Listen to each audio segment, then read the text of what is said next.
Hello students, कैसे हैं आप लोग। आज हम ईमेल स्पूफिंग के बारे में डिटेल में डिस्कस करने वाले हैं। तो चलिए शुरू करते हैं। ये ईमेल स्पूफिंग होती क्या है। अटैकर किसी नोन या ट्रस्टवर्दी सेंडर के ईमेल को फॉर्ज करते हैं। फॉर्ज करने का मतलब है लगभग वैसा ही एक ईमेल आईडी बनाना जो एक जेन्युइन ईमेल आईडी के जैसा दिखे, एंड उस फॉर्ज्ड ईमेल से मेल सेंड करते हैं जिससे रिसिपिएंट को लगता है कि जो वो मेल है वो किसी नोन या ट्रस्टवर्दी सेंडर की तरफ से आया है। जनरली ऐसा मालवेयर को सेंड करने के लिए, इंफॉर्मेशन को स्टील करने के लिए या आपसे आपके ऑनलाइन अकाउंट डिटेल को पता करने के लिए किया जाता है। ईमेल हेडर चेंज कर दिया जाता है जिससे ये लगता है कि जो ईमेल है वो ट्रस्टवर्दी या फिर जेन्युइन पर्सन के थ्रू आया है। ट्रस्टवर्दी पर्सन के फॉर्ज्ड ईमेल से इन्फेक्टेड लिंक सेंड की जाती हैं। किसी कंपनी के सीईओ के स्पूफ्ड ईमेल से सेंसिटिव डेटा मांगा जाता है। किसी वेंडर के स्पूफ्ड ईमेल बना के बैंकिंग क्रेडेंशियल्स तक मांगे जा सकते हैं।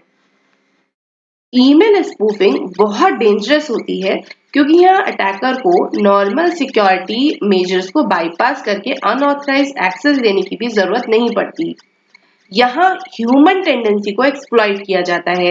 ह्यूमन टेंडेंसी जिसको एक्सप्लॉइट किया जाता है एक्चुअली होता क्या है कि जो ह्यूमन होते हैं अगर उनको कोई ईमेल आता है और वो जो हेडर है वो उनको नोन सा लगता है, उनको ऐसा लगता है कि वो उनके ट्रस्टवर्दी या फिर किसी नोन पर्सन के थ्रू आया है, तो वो कभी भी उस हेडर को डबल चेक नहीं करते हैं। वो जस्ट उस पर दिए हुए लिंक को या अटैचमेंट को क्लिक कर देते हैं। इसीलिए ईमेल स्पूफिंग करना अटैकर्स के लिए बहुत ही इजी है बिकॉज इसमें अटैक करने के लिए ज्यादा किसी टेक्निकल नॉलेज की जरूरत नहीं होती है।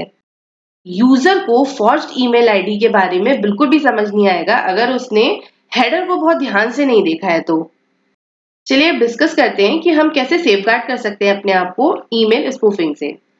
Anti malware software spoofed messages को डिटेक्ट एंड फिल्टर करने में हेल्प कर सकते हैं। स्पैम फिल्टर्स यूज करके लाइक गूगल आउटलुक में बिल्ट इन स्पैम फिल्टर होते हैं जो स्पूफ्ड ईमेल को स्पैम फोल्डर में भेज देते हैं।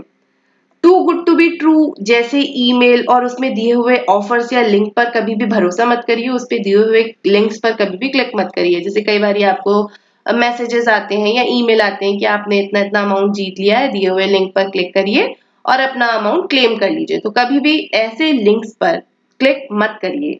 एक और चीज, कोई भी ऑर्गेनाइजेशन ईमेल के थ्रू आपसे आपकी क्रेडेंशियल्स नहीं मांगती, कभी भी नहीं मांगती। तो अगर कुछ ऐसा आपको आता है तो कभी भी उन मेल्स पर रिप्लाई मत करिए।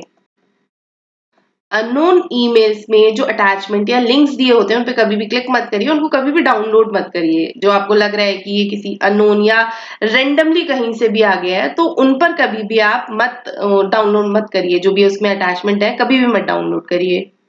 चलिए एक एग्जाम्पल देखते हैं ईमेल स्पूफिंग का। तो यहाँ अटैकर क्या करेगा, एक ईमेल आईडी बनाएगा, एक फॉर्ज्ड ईमेल आईडी बनाएगा किसी बैंक की, और वो किसी एक विक्टिम को ढूंढेगा जो जिसका अकाउंट जो है वो उस बैंक में है।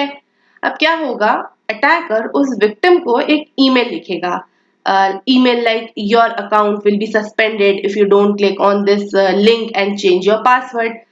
यूजर अगर ट्रिक हो गया तो वो क्या करेगा, उस लिंक पे क्लिक कर देगा और अपनी क्रेडेंशियल्स वहां पे डाल देगा। और अगर अब ऐसा हो गया तो क्या होगा कि जो भी डिटेल्स हैं वो सब किसके पास चली जाएंगी, अटैकर के पास चली जाएंगी। अटैकर को सारी डिटेल्स मिल जाएंगी, क्रेडेंशियल्स मिल जाएंगे और वो यूजर का मनी स्टील करने लगेगा या उसकी जो भी डिटेल्स हैं उस पर कंट्रोल ले लेगा। तो ये एक एग्जाम्पल है कि ईमेल स्पूफिंग कैसे होती है। तो आज हमने देखा कि ईमेल स्पूफिंग क्या है, कैसे की जाती है, हम अपने आप को सेव से कर सकते हैं। Thank you for watching.